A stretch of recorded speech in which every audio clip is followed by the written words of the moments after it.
최근 공개된 게임 원작 애니 귀무자의 풀스토리입니다. 바로 시작합니다. 1. 다굴. 한 남자가 서 있으며 창검으로 무장한 남자들에게 둘러싸여 있는데요. 이 남자는 하늘을 보며 엄청 여유로운 모습을 보여줍니다. 한 영감의 공격 신호와 함께 창검을 든 자들이 공격을 시작하나 이 남자는 모두 피하며 압도하기 시작하는데요. 뒤에서 찌르고 옆에서 찌르고 난리를 쳐도 하나둘씩 쓰러지며 마지막 남은 사람까지 전멸시켜버립니다. 그리고 이 남자는 공격 신호를 한 영감님에게 약속대로 그것을 33일 동안 빌려달라 말하는데요. 영감님의 이름은 운쇼였으며 사찰에서 무언가를 꺼내기 전 기도를 하기 시작합니다. 운쇼는 이미 봉인은 풀렸다 말하며 상자를 건네주는데요. 이 상자를 받은 남자의 이름은 미야모토 무사시였습니다. 2. 동행. 무사시는 기다리게 했다며 아래 일행들을 만나는데요. 영감 운쇼와 같이 있던 스님인 카이젠도 무사시와 함께 동행하는 모습을 보입니다. 일행은 무사시는 엄청난 거모라며 이번에 영주님께선 무사시에게 이에몬 토벌을 부탁했다고 하는데요. 그리고 자신들은 무사시의 보조 역할을 맡고 있다고 합니다. 그리고 이번엔 카이젠에게 가지고 온 상자에는 무엇이 있냐 묻는데요. 그건 자신도 모르나 운쇼님은 저 물건은 사람이 아닌 자를 상대할 때 써야 하는 물건이라고 답했다고 합니다. 3. 이에몬. 이동 중 강가에서 무사시 일행은 휴식을 취하는데요. 무사시가 마츠키에게 영주가 토벌해달라고 한 이에몬에 대해 묻기 시작합니다. 이에몬은 마츠키가 10살 때부터 지도한 자였으며 천부적인 재능을 가지고 있다고 하는데요. 모든 면에서 뛰어나지만 시대를 잘못 타고 나왔다고 말합니다. 그리고 무사시는 한 가지 질문을 더 한다고 하는데요. 당신의 제자들을 왜 데리고 왔냐며 이에몬과 싸움은 전쟁과 같다며 당신의 제자들은 거기에 맞설 각오와 실력이 없다고 말합니다. 마츠키는 누구나 다 첫 출진이 있다며 분명 도움이 될 거라 말하자 무사시는 제자들은 당신이 지키라며 자기는 마음대로 하겠다고 하네요. 그리고 스님 카이제는 사무라이는 믿을 수 없다 말하는 모습을 보입니다. 4. 마을.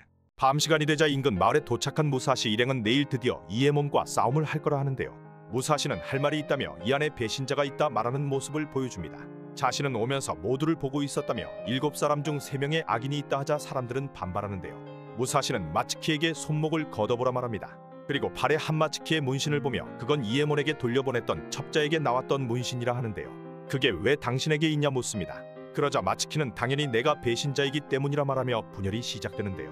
그리고 마츠키는 무사시에게 대결을 신청합니다. 5. 대결. 마츠키는 자신이 이런 대거모와 싸울 수 있다며 웃음이 멈추질 않는다 하는데요. 마츠키가 접근하자 무사시는 손목을 베어버리고 일격에 마츠키를 죽여버립니다. 이것이 무사시의 검이냐며 마츠키는 사망하고 또 한 남자가 무사시에게 덤벼드는데요. 무사시에게 덤벼든 이 남자는 겐사이였으며 혓바닥이 늘어나고 이에몬은 겐사이의 몸을 빌려 마르라는 모습을 보여줍니다. 그리고 무사시를 혓바닥으로 공격하며 압도하는 모습을 보이는데요. 이때 스님 카이제는 잠시 틈을 만들어달라며 운쇼 영감에게 받았던 상자를 준비합니다. 그리고 무사시에게 한 물건을 던지는데요. 무사시의 오른손에는 토시가 착용되며 괴물이 된 겐사이를 무사시가 밀어붙이기 시작합니다. 토시를 착용한 무사시는 겐사이를 토막내며 계속 사용하긴 힘든 물건이라 하네요. 6. 딥슬립. 무사시는 내일 아침까지 남은 자만 데리고 간다며 딥슬립을 청하는데요. 무사시가 잠든 사이 환상에서 토시의 영혼들이 환마를 베어 영혼을 그 토시에 봉인하라 말하는 모습을 보입니다. 그리고 아침이 되자 일행 모두 남은 모습을 보이며 어제 악인이 셋이라 말한 건 서로 의심물의 보초를 서게 하려 한 것이 하는데요. 가는 길에 무사시는 고소공포증이 있는 모습을 보이며 이에몬이 있는 마을에 일행은 도착합니다. 하지만 마을에는 인기척이 전혀 없는데요. 일행은 뭔가 이상하다며 둘로 나뉘어 마을을 수색하기 시작합니다. 그리고 마츠키의 제자들은 왜 자신들을 마츠키가 골랐을지 생각하는 모습을 보이네요. 7. 소녀. 마을 사람들을 광산에 이에몬이 끌고 갔을 거라 추측할 때 한 소녀가 나타나는데요. 저 아이에게 물어보자며 무사시 일행은 소녀를 쫓기 시작합니다. 하지만 소녀 대신 썩은 시체를 발견하는데요. 스님 카이제는 시체 앞에서 연부를 외우며 어떻게 안 것인지 숨어있던 소녀에게도 와서 같이 하라 말합니다. 소녀는 숨겨진 공간에서 나오며 카이젠과 같이 연부를 외우는 모습을 보이는데요. 이 소녀의 이름은 사유이며 마을에서 혼자 살아남았다 말합니다. 무사시는 누가 너희 가족을 죽였냐며 알려주면 자신이 그 녀석들을 없애준다고 합니다. 그때 바람이 불며 날씨가 바뀌기 시작하는데요. 좀비로 변한 마을 사람들이 오기 시작하며 무사시는 너희 실력으로 충분히 이길 수 있다며 싸움을 시작합니다. 8. 좀비. 무사시는 신나게 썰어버리다 다른 대책 생각할 테니 시간을 벌어달라 말하는데요. 고로마루와 헤이치로는 안 되겠는지 갑자기 휘파람을 부는 모습을 보입니다. 그러자 매가 나타나 좀비들 목을 따버리는데요. 고로마루는 매불이었으며 매들이 너무 잘 따르는 실력자라 말합니다. 무사시는 남은 일행과 대책을 세우며 소녀에게도 자신을 좀 도와줘야겠다고 하는데요. 그리고 무사시는 토시를 끼고 나타나며 고로마루와 헤이치로에게 숲 쪽으로 뛰며 계획이 있다고 합니다. 무사시가 망토를 벗자 무사시 손에는 소녀가 들려있는데요. 무사시는 소녀에게 걱정 말라 말하며 소녀의 가족 시체가 있는 집으로 좀비들을 유인합니다. 9. 지금 밖에서 무사시에게 신호를 보내자 무사시는 소녀를 밖으로 던지는데요. 이후 날아오는 폭약통을 베어버린 뒤 불과 던지고 탈출합니다. 인근 집들이 다 폭발하며 아수라장이 되어버리고 무사시는 떨어져 있는 금덩어리를 보자 이제야 왜 이렇게 된 것인지 알 것 같다 말합니다. 소녀는 마을에서는 금을 캐기 시작하였으며 영주에게 솔직히 얘기하였으나 이를 독차지하기 위해 이에몬을 마을로 보냈다 하는데요. 이에몬은 금을 보자 광산을 독차지하며 마을 사람들을 좀비로 만들어버렸다 합니다. 무사시는 이에몬을 죽이면 영주를 돕게 되니 그런 건 사절이라며 막부에 솔직히 전하여 해결을 해보자 하네요. 10. 빠꾸. 일행이 다시 돌아가려 하자 무사시가 고소공포증을 느끼던 다리가 끊어져 있는 걸 발견하는데요. 상황이 바뀌었다며 무사시는 조금 더 생각을 해보자 말합니다. 소녀 사요를 따라 언덕배기 요새를 가기 시작한 일행은 카이젠 말고는 모두 저질 체력을 보여주는데요. 사요는 왜 걸으면서 자고 있냐고 일행에게 묻는 모습을 보입니다. 모두 지친 상황의 사요는 토끼를 잡아오며 잠깐의 휴식을 취하는데요. 휴식 후 물을 뜨기 위해 모두 강으로 향하나 사요는 이상한 느낌을 받기 시작합니다. 그리고 강 쪽으로 나오자 이상하다며 너무 상류 쪽으로 나왔다 버렸다고 얘기합니다. 11. 달라. 사요는 숲의 형태가 다르다 말하는데요. 땅이 흔들리며 모두들 경계태세를 갖추기 시작합니다.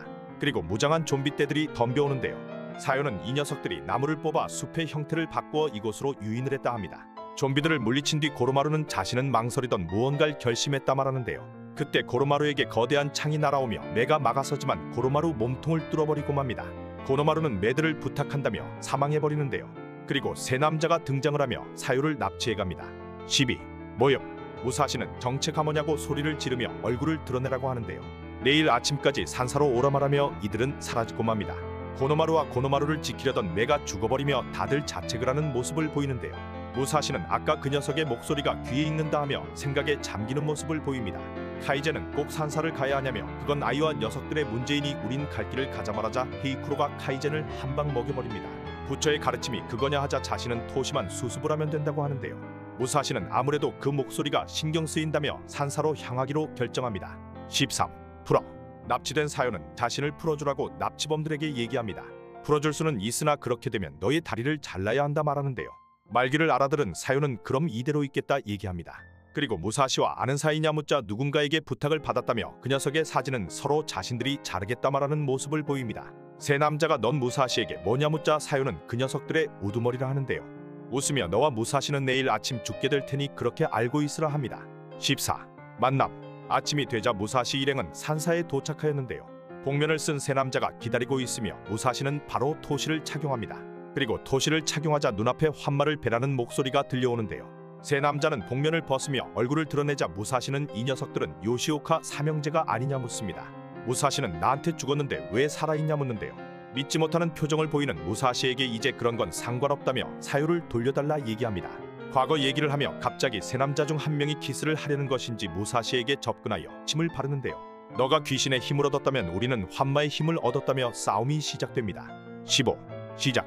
엄청나게 빠른 공방을 주고받으며 자신은 못 이기겠다 말하는 남자는 팔이 길어지며 괴물로 변하는데요. 고무 열매인지 팔을 들리며 다른 형제들도 변신을 하는 모습을 보여줍니다.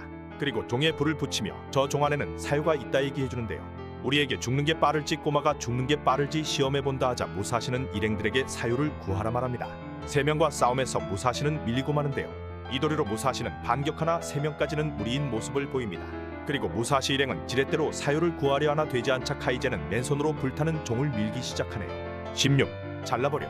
무사시가 쓰러지자 요시오카 삼형제는 저놈들 손발을 잘라버리자 하는데요. 카이제는 온몸이 불타고 있으며 결국 종을 넘겨 사유를 구해내는데 성공합니다. 그리고 무사시는 상처가 회복되는 모습을 보이는데요. 눈알이 벌겋게 변하며 일격의 요시오카 형제 2명의 목을 베어버립니다. 마지막 한 명이 남았으나 고노마루의 매가 막아서며 무사시는 흔적도 남지 않게 상체를 갈라버립니다. 그리고 이들의 시체에서 나온 무언가를 토시가 흡수를 해버리는데요. 불타버린 카이제는 무사시를 막아서며 귀신이 되어서는 안 된다며 쓰러집니다. 17. 굿바이. 카이제는 모두에게 다음을 부탁한다 말하는데요. 사요에게는 운쇼님께는 비밀이지만 너가 만든 음식은 절밥보다 훨씬 맛있다고 합니다. 카이제는 죽어버리며 무사시 일행은 4사람만 남게 되는데요. 무사시는 약속이 남았다며 다시 움직이기 시작합니다. 그리고 누군가 역시 이 정도로는 되지 않는 거냐며 무사시의 소식을 받는데요. 이자는 옆에 있는 남자에게 무사시가 당신을 봤을 때 표정을 보고 싶다며 웃음을 보이고 있습니다.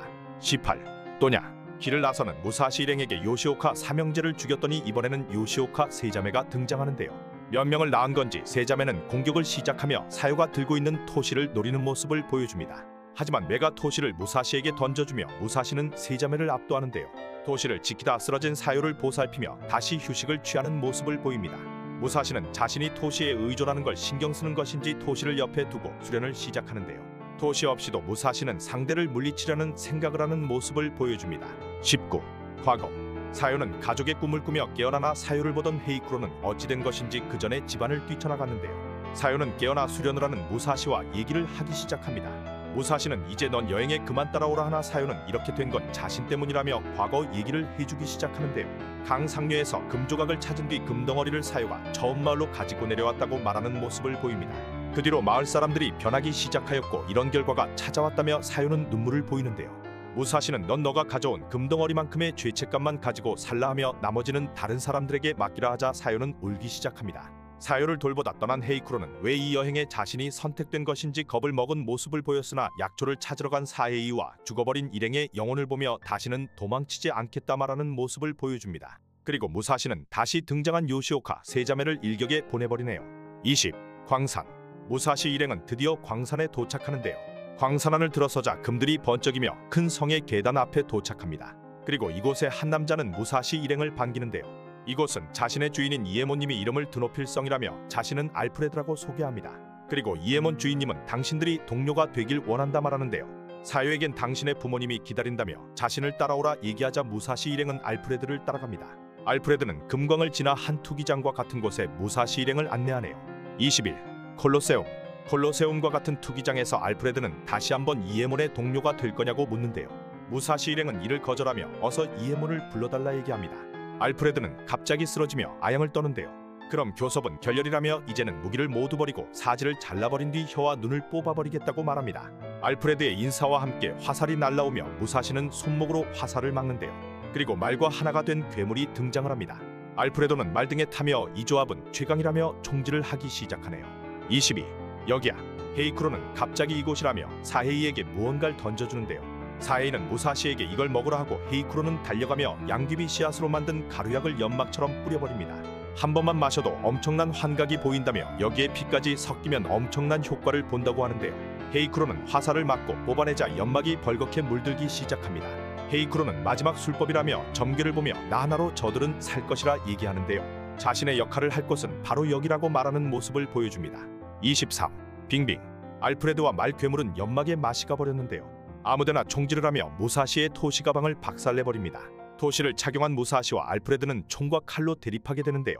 이 거리에서는 총을 이길 수 없다고 알프레도는 말하나 무사시는 총알과 함께 알프레도를 베어버리는 모습을 보여줍니다. 그리고 무사시는 죽어버린 헤이쿠로의 눈을 감겨주는데요. 그리고 사요의 엄마와 아빠가 나타나며 사요를 반겨줍니다. 24. 진풍경. 사요를 반겨주던 엄마와 아빠는 갑자기 사요에게 도망치라 말하는데요. 사요의 부모가 사요의 목을 조르기 시작하며 사헤이는 의식을 가진 채로 이에몬이 조종을 하는 거라 말합니다. 이에몬은 상당히 재미있는 볼거리가 아니냐며 사요의 부모는 빨리 자신들을 죽여달라 하는데요. 망설이던 무사시는 사요의 부모를 죽여버리며 드디어 이에몬이 등장을 합니다. 이에몬은 진정 귀신이라며 무사시를 약올리는 모습을 보여주는데요. 사요는 부모님의 시체를 껴안고 움직이지 않는 모습을 보입니다. 무사시는 눈물을 보이며 넌 반드시 죽여버린다 말하며 이에몬은 너에게 그런 면이 있었냐며 무사시에게 자신과 함께하자 제안하네요. 25. 라이벌.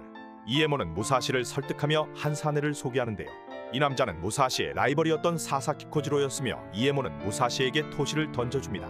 인간의 손으로 죽을 건지 자신들과 환마의 몸으로 살아갈지 결정하라 합니다. 무사시가 말이 없자 이에몬은 코지로에게 무사시의 양팔을 잘라달라 말하는데요. 선택하기 쉽게 무사시의 팔을 자르라고 이에몬이 말하자 코지로는 검을 뽑아 양팔과 다리를 베어버리는데요. 사지가 잘린 것은 이에몬이었으며 이에몬은 소리를 지르며 꿈틀대기 시작합니다. 코지로는 이런 놈의 말에 뭘 고민하는 거냐며 우리가 싸우는 이유는 천하무쌍이면 되지 않냐 얘기하는데요. 그리고 좀비 병사들이 사방에서 나타나기 시작합니다. 26. 떠나. 무사시는 사요와 사헤이에게 여기서 떠나라 하는데요. 무사시는 사요에게 미안하다 얘기하며 자신은 귀신이라며 마지막 인사를 나눕니다. 토시를 낀 무사시는 또 환각을 보며 환마의 영혼을 취할 거라 하는데요. 코지로도 몸을 숙이며 변신을 하기 시작합니다. 코지로는 팔이 4개가 되어버리며 사도류를 사용하는 모습을 보여줍니다. 무사시는 이번에야말로 코지로에게 성불을 시켜준다 말하는데요. 둘은 싸움을 시작하며 좀비 병사들도 이들을 공격합니다. 좀비병사들을 쓰러뜨려가며 무사시와 코지로는 계속 싸우고 있는데요. 두 사람이 싸우는 중 이에모는 자신의 잘린 팔을 보며 눈을 감습니다. 27. 겁나세. 좀비병사들 때문인지 두 남자는 싸움의 장소를 옮기는데요. 이에모는 환각을 보며 절대 안 진다며 잘린 팔로 기어가는 모습을 보입니다. 장소를 옮긴 무사시와 코지로는 좁은 다리를 끼고 좀비병사들에게 갇혀버렸는데요. 제비나카라는 기술로 코지로는 좀비병사들을 모두 날려버리며 이어서 무사시까지 낭떠러지로 떨어뜨리며 같이 추락합니다. 공중에서도 칼질을 하는 무사시와 코지로는 불꽃을 튀기며 추락하는데요. 떨어진 곳에서 코지로는 팔을 떼어버리며 자신의 본 모습인 일도리로 싸우기 시작합니다. 사요와 사에이는 좀비병사들을 피해 탈출 중이나 바닥에 쓸린 핏자국을 보며 긴장하는 모습을 보이네요. 28. 장애인. 핏자국 끝에는 이에몬이 쓰러져 있었는데요. 사에이에게 세상의 반을 주겠다며 자신을 도와달라 말합니다. 자신을 옆방으로 데려다주면 환마가 된 자신 바로 다음의 지위로 살아가게 해준다 하는데요. 사요는 헛소리 말라며 네가 목숨을 구걸할 자격이 있냐 말합니다. 하지만 어찌된 것인지 사에이는 이에몬을 안고 옆방으로 향하는데요. 사요는 사에이를 말리나 옆방으로 오자 갑자기 이에몬을 공격하기 시작합니다. 당신의 이야기는 흥미로웠으나 사실 자기는 숨겨진 임무가 있었다 말합니다. 출세엔 관심이 없다며 약을 먹이며 이에몬을 죽여버리는데요. 그리고 자신의 숨겨진 임무는 금광의 아는 자를 모두 죽이는 거라 말하며 사요에게 다가갑니다. 29. 고민. 사요에게 다가가던 사에이는 널 살리기 위해 많은 사람이 죽었으며 무사시 같은 괴물을 죽이기는 힘들거라 하는데요. 역시 그냥 관두는 게 좋을 것 같다 얘기하며 사요에게 출구를 찾자 얘기합니다. 하지만 사요는 할 일이 남아있다 하는데요. 사에이는 사요에게 만날 일이 앞으로 없을 것 같다며 잘 지내라 말하고 떠나갑니다. 그리고 코지로와 무사시는 더는 인간이 아닌 모습으로 싸움을 하며 미쳐버린 모습을 보이는데요. 땅과 철을 다 베어버리며 지하로 한 번 더 떨어지고 맙니다. 그리고 이곳에 사요가 찾아오네요. 30. 귀무자. 귀신이 되어버린 무사시에게 사요는 당신을 만나러 왔다 말하는데요. 코지로와 무사시는 방해된다며 네가 볼 게 아니니 돌아가라 얘기합니다. 하지만 사요는 당신은 귀신이 아니라며 당신 덕에 엄마 아빠가 인간으로서 죽을 수 있었다 말하는데요. 고맙다는 사요의 말에 무사시는 인간으로 돌아오며 토시를 떼어냅니다. 그리고 자신은 바깥 세상에 지켜야 할 약속이 있다 말하는데요. 고노마루의 매가 날아오고 사요를 보내며 코지로와 인간으로서 다시 싸움을 하려 합니다. 코지로 너님이 졌다 말하며 달려들고 둘의 싸움 장면은 마무리가 됩니다. 31. 엔딩. 금광을 빠져나온 사요는 마을 숙소에서 제일 좋은 방을 찾는데요. 숙소 주인이 돈이 있냐 묻자 주인에게 자신이 가진 금덩어리를 주며 자신에게 가진 건 그것과 카이젠의 팔찌밖에 없다 말하는 모습을 보입니다. 그리고 무사시가 차던 토시는 원래 주인인 운쇼에게 돌아가 있는데요. 운쇼는 토시가 굉장히 무거워졌다 말하는 모습을 보이며 하늘이 깨이기 시작하는데요. 맑은 하늘이 보이며 무사시는 사망했을 거로 추측되고 귀무자는 마무리됩니다. 넷플릭스 신작 귀무자의 풀스토리 내용이었습니다. 감사합니다.